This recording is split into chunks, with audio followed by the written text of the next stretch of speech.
Hey, this is Neil Bawa, the mad scientist of multifamily, and you're listening to the Mailbox Money Show with Bronson Hill. Welcome to the Mailbox Money Show. I want to ask you, do you have money in your retirement account? Do you have it in a rental house? Do you have it in your house you live in? Do you have it someplace that it may not be doing a lot for you? I know people that own homes in cash. Literally, they own $1 million home in cash, and they're getting after expenses about $20,000 or $30,000 per year. That is not a good ratio. That's a 2 to 3% return on your money. You can say, well, it's going to appreciate. You say, well, yeah, but you're not really actually doing well with the funds that you have. So I really love this conversation about freeing up your cash, getting out of, just money that's tied up somewhere, whether it's in the stock market, in a retirement account somewhere, putting it into real assets that actually not only hedge inflation, but they also produce cash flow. This question comes up often of what's more important? Is it cash flow or appreciation? I am 100% cash flow. If you haven't read my book yet, Fire Yourself, you need to get into it and see it. Just how cash flow is what allows you to leave a job. It's what allows you to become financially free. You can't leave your job if you're going to make a lot of money someday, but if you can free up cash and have cash flow that covers your living expenses. For me, it wasn't a lot of money. I mean, really, if I looked at the bare bones of what I needed, it was six K a month ish, right? About 72,000 a year I could cover. I didn't need a 200K salary. I needed just about 6K a month to be able to cover my living expenses, which is amazing, right? So let's jump into this interview with Chris Miles from Money Ripples. It's a really great interview. I think you're really going to enjoy it. All right, Chris Miles, welcome to the Mailbox Money Show. How you doing, brother? Yeah, I'm doing awesome, Bronson. So good to be here. Good to have you, man. I was just on your show last week, and just you lead a great show. You've been doing it a long time, and we are both. We use the acronym RIA, which is registered investment advisor, but we're both recovering investment advisors that we were, and you call Yes. yourself even the anti-financial advisor. But tell us a little bit of your story. How did you become the anti-financial advisor? Yeah. So I never intended to become a financial advisor in the first place. The only reason I did is because I was going to go into business consulting. I was going to try to do that. But I figured if I'm going to do that, before I try to graduate with an MBA, I should have real life experience. Right. So I kind of took a sabbatical from college. I said, let's find some business to do. I didn't know what to do. And a financial advisor was the first thing that sounded kind of interesting because I figure worst case scenario, I walk away not just with business experience, but experience like with how to make money or manage money and invest it, right? Mm. And especially for my dad, where my dad was like the guy that he was the penny pinching saver, right? He was so freaking cheap. He says frugal, but we're like, no, you're cheap. You're beyond cheap. Like he's the guy that buys his case lot, cereal, like 24 boxes of it. So then we have to eat it for a year straight of Captain Crunch, right?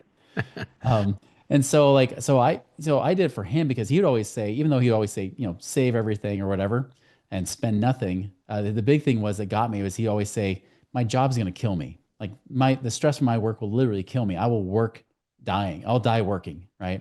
Yeah. But I figured I'm gonna do something different. So not only did I want to go into business, but I wanted to learn about money. And so I became a financial advisor.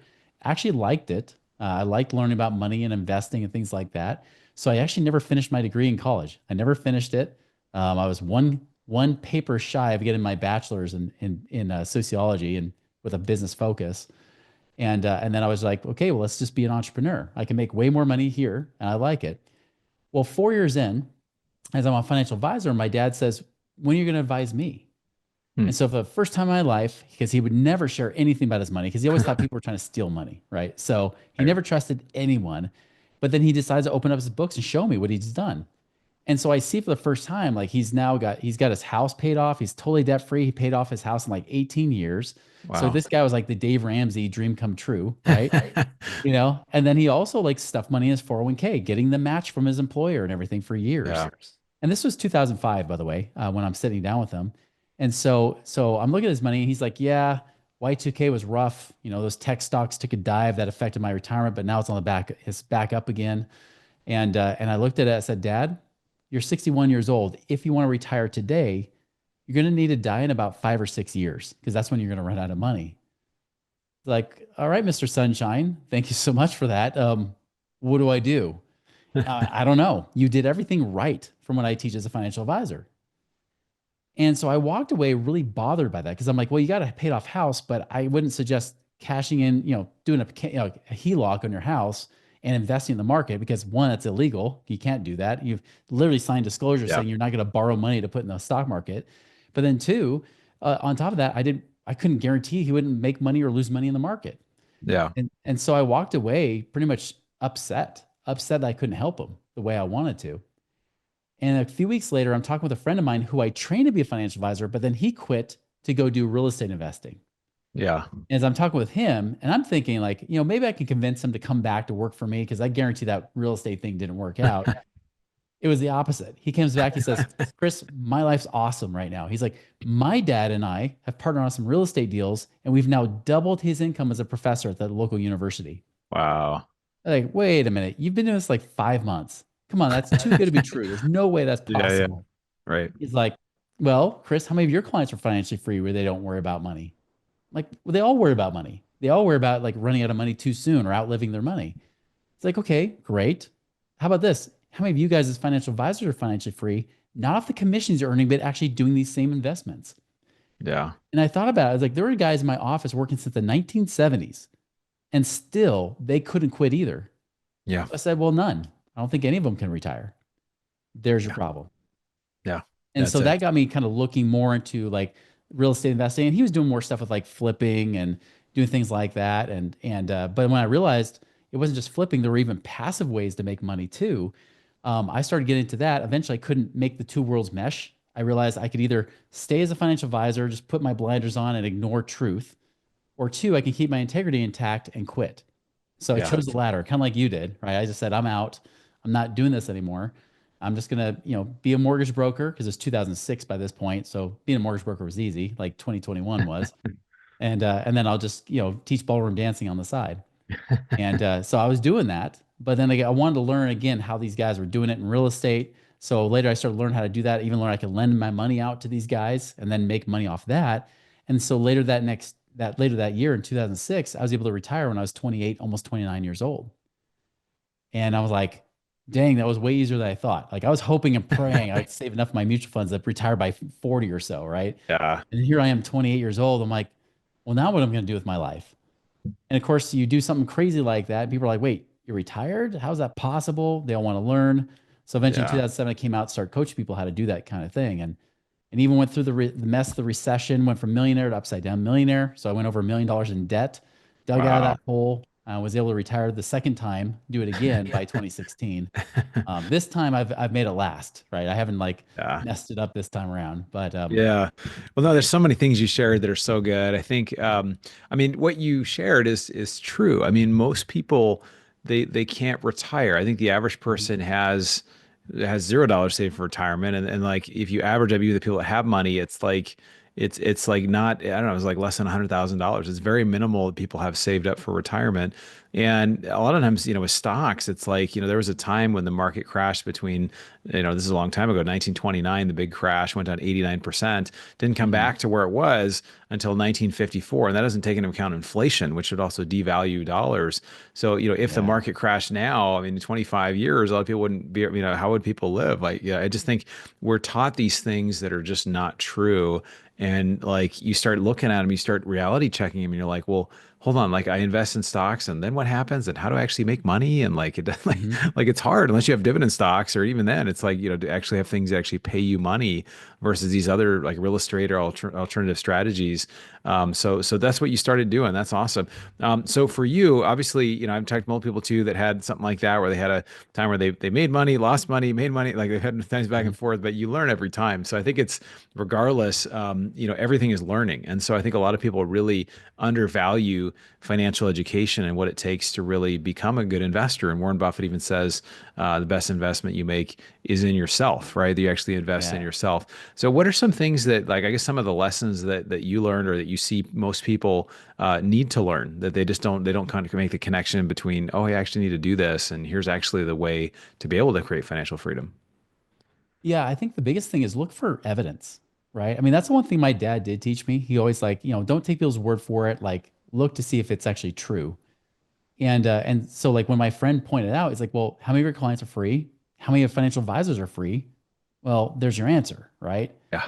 Is like, if this were really so good, you would hear more success stories about it, but you really don't. Yeah. And like you said, I mean, even if you look at the better statistics, like the average Gen Xer, now Gen Xers are between 45 and about 65 right now. The average Gen Xer that's been saving for at least 15 years for retirement has 599,000 at the end of 2024. Now, remember this, Some people talk about the 4% rule, which has completely been debunked years ago. Yeah. But still, there's people, even in the FIRE group, right? That financially independent retire early group. I got booted out of that Facebook group, even though I've done it twice before I was 40. They booted me out because I said, hey, that 4% rule doesn't work. It's actually 2% if you're under the age of 40, 3% if you're in your 60s. Yeah.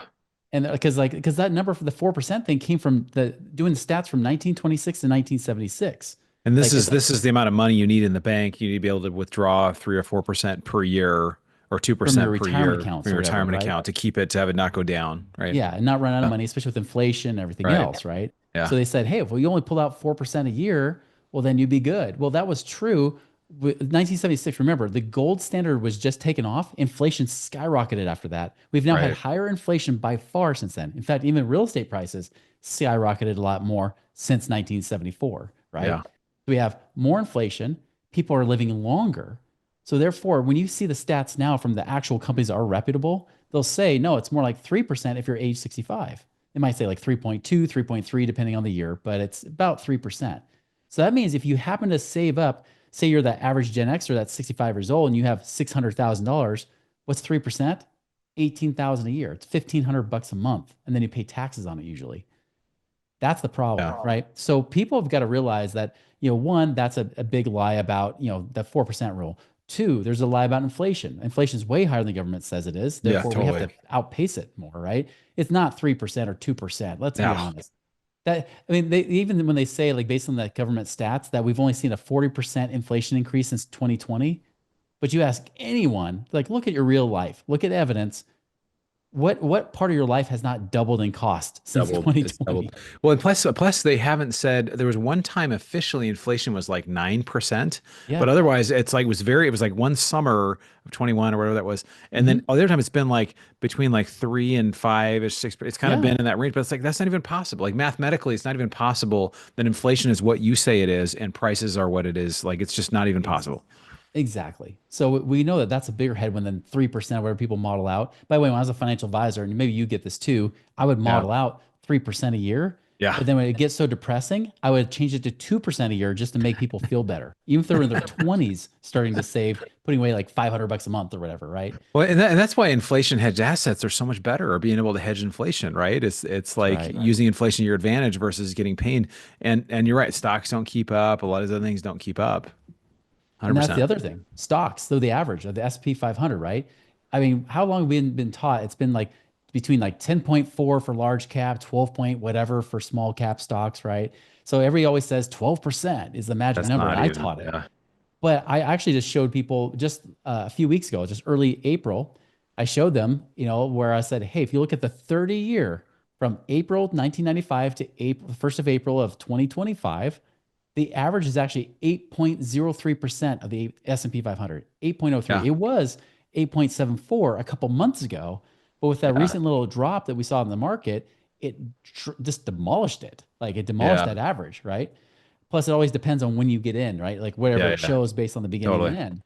So if it's 8%, and even if you reinvest dividends, maybe you get 9%, that's a big difference. Like, for example, Dave Ramsey, he always has this popular Instagram post and Twitter tweet that he puts out saying, if you save $100 a month for the next 40 years, you'll have 1,176,000. No one should retire broke, right? So he says this crap. He always uses the 12% assumption. Right. But here's one problem. One, I ran those numbers for 40 years in a real calculator, and it wasn't 1.176 million. It was 979,000. So even $100 a month at 12% for 40 years still doesn't even make you a millionaire. Yeah. But two, so not only was he 200 grand off because he can't do math, but the second thing is that if you only earn 9%, that number drops from now 979,000 to 424,000, right? So when you're thinking, oh, I should be making almost 1.2 million, but you're like, no, I got a third of that, and it was only 3% less. You got to ask yourself, maybe these assumptions aren't good. Well, there's so many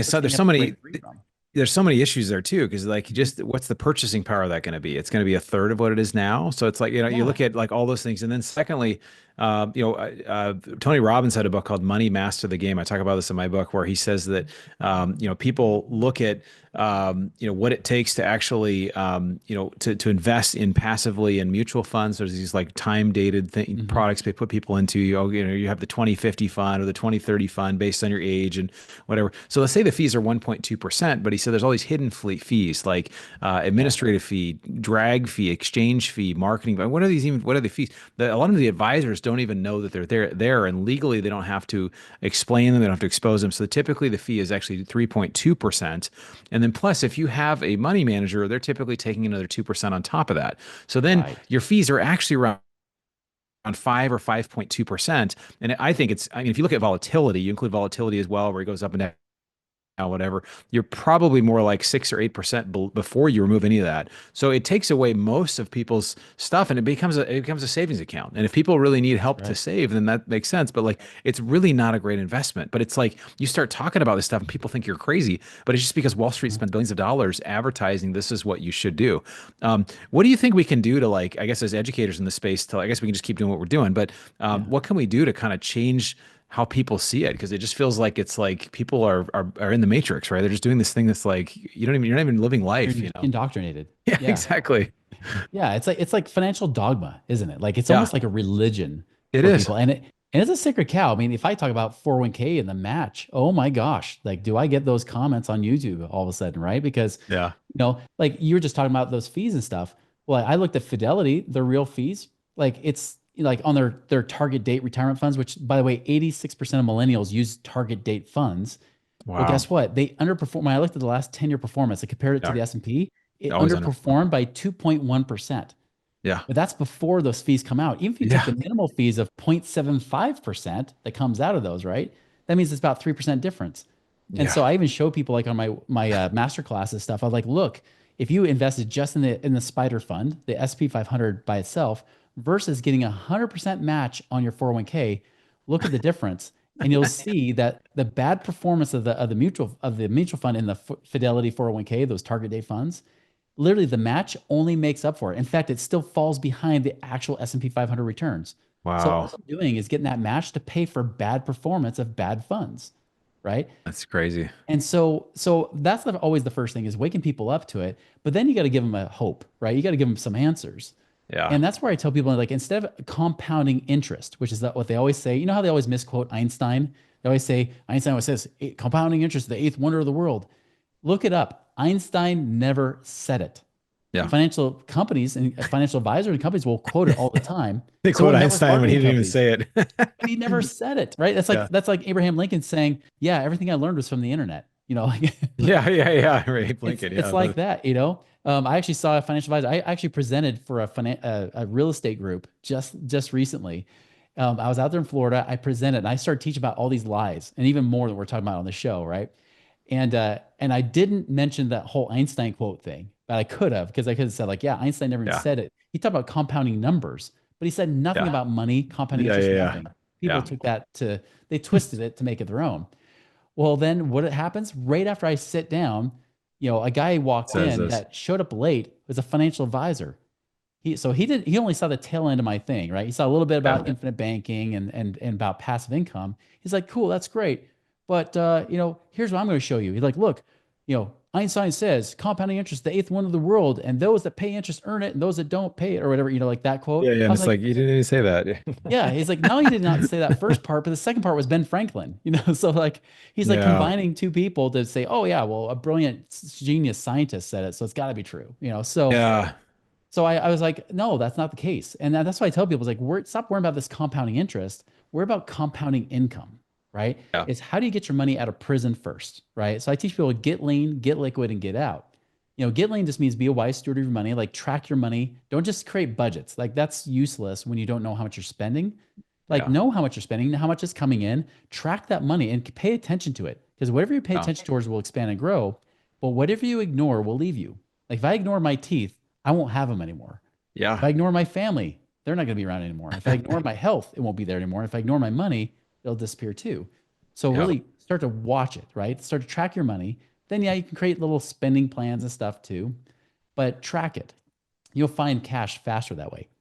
Yeah. then to, and get the cash flow under control. I did that with one client where they had 5 million in stocks between Google, Meta, like they had Facebook stock and stuff too. And they're like, yeah, we just want to diversify into real estate.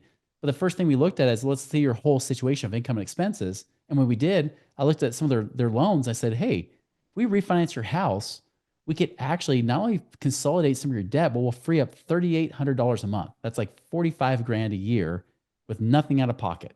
Like, let's Yeah. do that first. Let's get your burn rate down without you having to sacrifice your lifestyle, right? You don't have to live on rice and beans. Do that. And then I was like, oh, by the way, I got a house here, an investment property. How much do you make on this? Oh, nothing. Okay, well, you got 200,000 of equity in this property. You're making a 0% return on equity. Sell that. Even if we reinvest it, we'll make about 2,000 more a month there. So that's 24 grand on top of the 45. Now we're at 70 grand a year. And then we was like, hey, you need to talk to a different CPA. Your CPA is not doing a good job here. We found out we can free them over 30 grand a year in taxes. So even Yeah. before we did anything with investing, cashing out stocks or anything, we already improved their cash flow by over 100 grand a year That's when amazing. all was said and done. Yeah. Then we worried about investing that money. And that's where you try to get liquid, right? So how can we get liquid? If you got stocks sitting around, maybe cash sitting Yeah. in savings, not doing anything, equity, debt equity in properties. I had one client in California had 700 grand in a rental property. He was making 200 bucks a month on. I Yeah. was like, dude, Terrible. sell that property. He went out and he bought like 6 more properties in Louisiana, and then he kept compounding income, right? He kept reinvesting the income over the last few years. Then now it's over 100 grand a year versus 2,400 a year, right? So I had a conversation with, I want to slow you down here for a minute because you're sharing some good nuggets here. Just finding money that exists that people don't see. So we have Yeah. our group called the Wealth Forum, which is our mastermind we do. It's all high net worth, typically 2 to 10 million or higher. This lady was there. She's got about 10 million in just equity in single family homes. So this is like 20 or 30 homes in different parts of the US. And she's sitting by a couple guys. One guy is a syndicator and has 8,000 units. And Uh-huh. he does a lot of hotels as well, and all. He's just really great. Another guy is basically kind of self-made. He's has about 1,500 units himself and a lot of multifamily and stuff. And so she only had, out of the 10 million, she had like maybe a debt of like 400K on the whole thing. And so Mhm. we're all kind of like, oh my gosh, you're probably getting like a 2 or 3% return per year. Probably getting a terrible return here. And that's where it's like, and she's like, what should I do? Whatever. She says, well, figure out, you could pull money out. You could, maybe sell them and 1031 into something like Uh-huh. larger and do something that we're going to get a better return, or put in multiple things. But it's just interesting. A lot of people, they just don't realize that their return on equity is really poor, and what they could be Oh yeah. doing is could be way better. That's right. Yeah, because most people look at what did I pay when I bought it? What's Yeah. the cash flow now? And they think, Yeah. oh, look at that progress. Great. But they Yeah. forget to look at the equity piece, which is a potential, right? Like Return on that's the equity. thing is, Yeah. I always tell people, like, get money out of prison. Like get out, like equity in your house is debt equity, right? Like it's just locked up. Everybody tells you to pay off your house. And look at my dad. He had a paid off house. Sure, he didn't have a mortgage payment, but he's like, yeah, but I don't have any cash flow. Do you know Yeah. how many Dave Ramsey poster children I've talked to? They have like 2, 3 million net worth, but they have zero passive income coming in. It's like, man, if we can just take 2 million of your net worth, make 10% a year, that's 200 grand a year. That's totally different. Yeah. So it's not that you should have debt or not have debt. That's not the thing, because you can look at both, right? But it's Right. really about how do we actually turn all this net worth, because net worth is worthless unless it's turned into cash flow income. Yeah, it's 100% true. So the idea, I like the topic of freeing up your cash. I think that's a great, episode for is how do you free up your cash? I remember when I worked for a large company in medical sales, I was making really good money, 100, 200,000 per year. And I remember like they had the match. So they had the match thing where they matched 100% or 50% or whatever. So I did the match, and then I would Mhm. try to say, hey, I want to actually pull this out. And they said, well, you can't pull it out. You can only pull it Yeah. out if you've been with us, the money that's been here for like, it was like more than 2 years. There was a certain period of time. You had to have the money was there for 2 years, then you could pull it out, which they didn't really give any reason for it. But I remember Yeah. like making noise with HR. This is a company of over 10,000 people. And they Mhm. said, it was interesting. It was like a CFO or some sort of treasurer or something said something like, oh, well, I realized Bronson, like, he seems to be not even investing well in these different funds that we have. He's in a money markets, guys. There was only like 6 or 8 different options. I was like, well, give me I don't want to lose the money. Like put it in money markets Yeah. or something. So I put it in money markets, and they think I'm a fool or whatever. So, but I was eventually able to pull some of it out, be able to roll Mhm. some of it over into a self-directed IRA. You can buy any Yeah. types of assets. You can buy, precious metals. You can buy, depending on what type it is, you can buy real estate. You can buy all kinds of different things. So like you were saying, just freeing up your cash so that you actually can use it. A lot of people don't realize they have all this money sitting there and they can use it to invest in things that are awesome investments that are way better than Wall Street options. Oh yeah. I mean, think about a 401k. It's a negative 100% return Yeah. because it's literally Negative taking money 100%. away from your family and you get paid zero cash flow from it. It's literally just an expense. Now people call it an investment, right? But the truth is it's not until either you change jobs, you quit, retire, get fired, whatever, right? In fact, just before we talked here recording this podcast, I was just minutes ago, I was talking to a client. He's like, Chris, update for you. I just got laid off, which I'm seeing that happen all the time. I know everybody says Yeah. unemployment's low. I'm hearing it with people that are in it's happened a good lot. high positions getting laid off, like executives. And so I was like, this is great. I mean, it sucks. I'm sorry, but this is awesome because now that 401k that's been locked away that we could never touch, now we have an opportunity. And by the way, because you're laid off, maybe we can claim a financial hardship, avoid the 10% penalty. And we'll pay taxes, but you're going to have to pay taxes on this money anyway. So who cares? You're going to have to pay money anyways.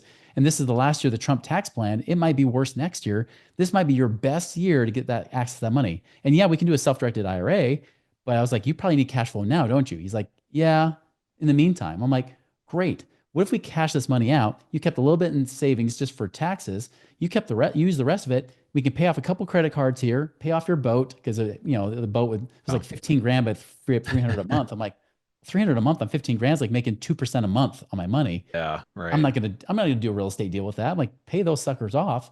And then, then we still have money to invest. And he also can sell property. We found out we're like, we can sell this property now and it's got 200 grand of equity, but you're only making 700 a month. If we just had you lend the money to other real estate investors, you made 12% a year, 1% a month. That's 2,000 a month. You'll still net 1,300 a month more what you are right now with that current property. Well, I think and this is what you guys do. I encourage people to reach out to you, and we're going to talk about how they can do that at Money Ripples here in a little bit. But it's just it's really the return on equity question, right? People like have money sitting around. What if I have equity in a property? If I've got money in a retirement account? If I got money in a deal? How is that money working for me now? Now, some deals you can't, if you're in a syndication, sometimes it takes time to kind of season and get you start cash flowing well. But if it's just available and you have it in something that you can remove it, it's important to constantly be looking at what's the return on investable equity, right? If it's like, hey, I've got 500K in a house, well, it's not really doing anything for me, right? What can I do with it? Is there anything I can do with this money that would be able to get me, without taking on a lot of risk, that I can get a good return? And that's actually, let's ask that question real quick because I'm curious. I feel like the answer to this question is a tricky one, but how do you, Chris, assess risk across different types of deals? And I know there's different ways people do it. Obviously things can seem very not risky. All of a sudden rates go way up. All of a sudden these things, some like real estate or commercial real estate, seems very risky. So how do you assess risk in a deal? Is it just kind of what factors do you look at when you're looking at some sort of private deal? Well, especially when nothing's risk-free, right? I mean, that's the truth. I mean, any kind of investment has risk to it, even in real estate, even though I love it. I know that's the fact. So I'm a hands-off investor, right? Like I don't want to be the one actively buying and selling, flipping, wholesaling, or whatever. Nothing against it. I realized after the last recession, I was like, I suck at this. I'd rather be hands-off and just put my money and let them do all the work, That sounds good. You do the work. That's right. So if I do that, then I'm betting not just on the horse, but I'm betting on the jockey as well, right? I got to see who that operator is. And so I do more due diligence on the operator than I do on the deal. The deal is going to make sense, right? Like it's got to have some sort of real value or some sort of, sense there. But I look at the operator. So for example, if I'm looking at a syndication, like a multifamily syndication, I remember there's one guy that I've definitely had a lot of different investments with, and he always had his vanilla deals, right? His vanilla deals were always Alabama, usually properties that have about 100 to 200 units. It was like clockwork, and he was so good at it. Yeah. Well, when 2021 started happening, he's like, I'm having a hard time finding good deals that fit my buy box. So I'm going to start doing chocolate deals. So he started doing like hotel conversions in Phoenix, Arizona, a market he doesn't know anything about, and an asset class he doesn't know anything about, right? He started doing things in Texas, which again, he doesn't have those contacts and those the typical stuff there. And so people are like, some of my clients are saying, hey, so I hear he's doing these deals. I'm like, listen, anything that says chocolate to, I would avoid. I can't tell you what to do. You may like chocolate, but you don't like this kind of chocolate, right? Yeah, this kind of chocolate's not, I love ice cream, but that's not the kind of ice cream I want, because chocolate could also be crap, disguised as chocolate. And that's what happened. All of them. And he did like 10 plus of these kind of deals. Wow. All of them failed, right? And so that's where like you got to be. So when I look at it, like I try to see if who's an operator that's been doing this for at least 10 or 15 years and ideally in the same kind of assets, right? I'm Yeah. not opposed to them pivoting. Like I have a friend that pivoted from real estate to oil and gas.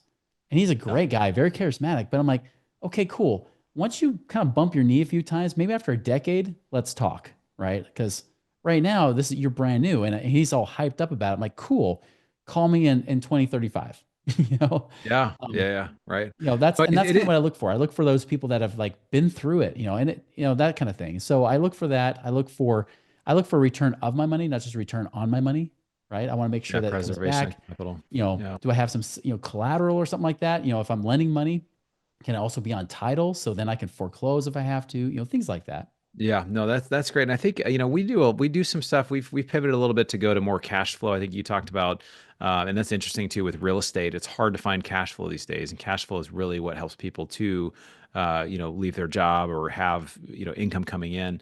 But we'll look for partners that we've either invested with or we have a Mhm. great relationship with for at least 5 years typically, and Yeah. then we'll basically make sure that background checks, all the things go in, and even then it's like you have to there's risk involved, and I think it's really hard to assess and communicate risk.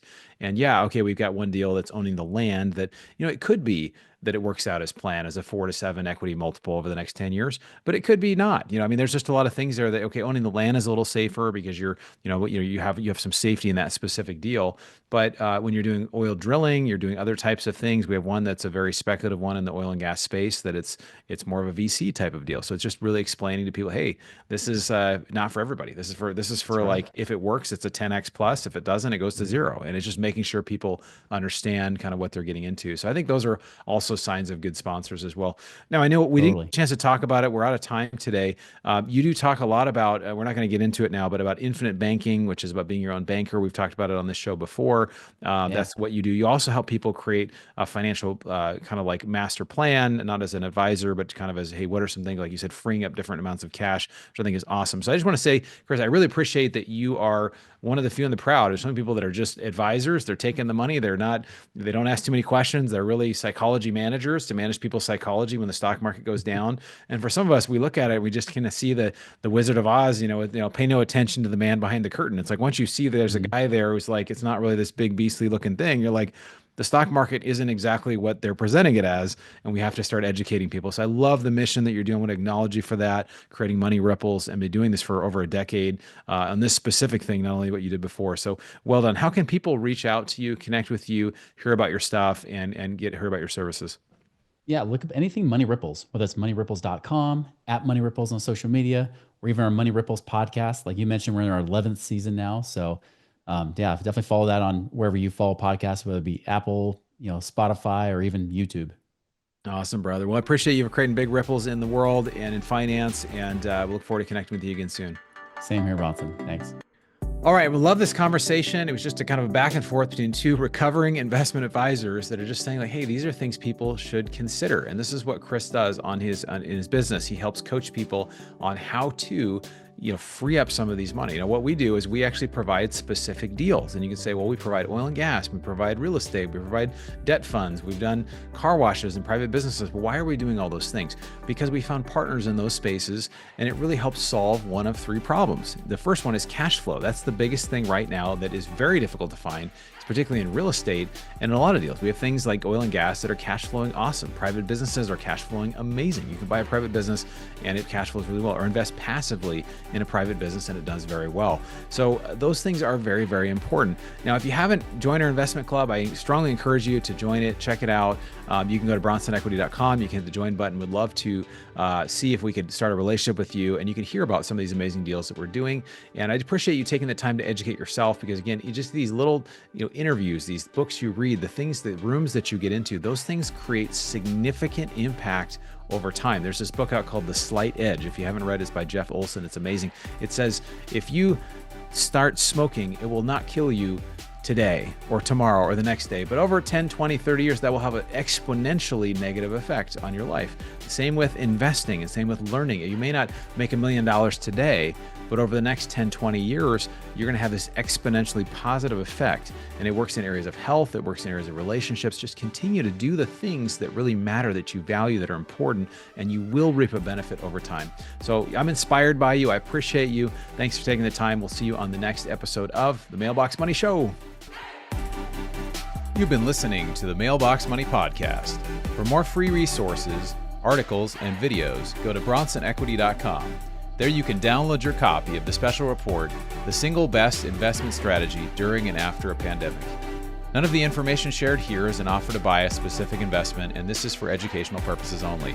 Consult your financial, legal, and tax professionals and use your own common sense before making any investment decisions. Thanks for joining us, and be sure to tune in next time for more Mailbox Money.